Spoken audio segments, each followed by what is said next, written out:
আসসালামু আলাইকুম এভরিওয়ান। আজকে আমি আপনাদের সাথে এমন একটা রেসিপি শেয়ার করব যেটা আপনার ওজন কমাতে অনেকটা হেল্প করবে এবং পাশাপাশি আপনার স্কিন এবং বডিকে রাখবে অনেক স্ট্রং। তো প্রথমে আমি আমার বাসায় যে ভেজিটেবলগুলো ছিল সেখান থেকে আমি কিছু ভেজিটেবল নিয়ে নিয়েছি। আর এখানে বরবটি, আলু আর পেঁপে আমি জাস্ট হাফ সিদ্ধ করে নিয়েছি।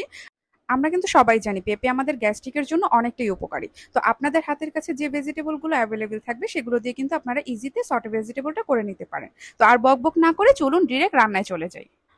প্রথমে আমি ফ্রাই প্যানে জাস্ট একটু বাটার নিয়ে নিয়েছি। বাটারটা একটু গরম হলে এর মধ্যে আমি ঢ্যাঁড়স দিয়ে দিব, কারণ যেহেতু এটা আমি হাফ বয়েল করিনি।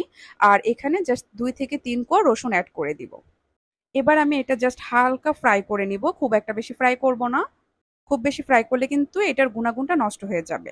আর এখানে আমি রসুন অ্যাড করার কারণ হচ্ছে রসুন কিন্তু আমাদের ক্যান্সার প্রতিরোধী। তো এর মধ্যে আমি আরেকটু বাটার অ্যাড করে দিলাম, আর আমার যে আগে থেকে হাফ বয়েল করা ভেজিটেবল গুলো ছিল এগুলো আমি একে একে এর মধ্যে দিয়ে দিলাম। এর মধ্যে আপনি সামান্য পরিমাণ সল্ট দিতে হবে। আর সাথে আমি white paper and black pepper দুইটাই ইউজ করেছি। আপনাদের হাতের কাছে যেটা থাকবে সেটি আপনারা ইজিলি ইউজ করে নেবেন।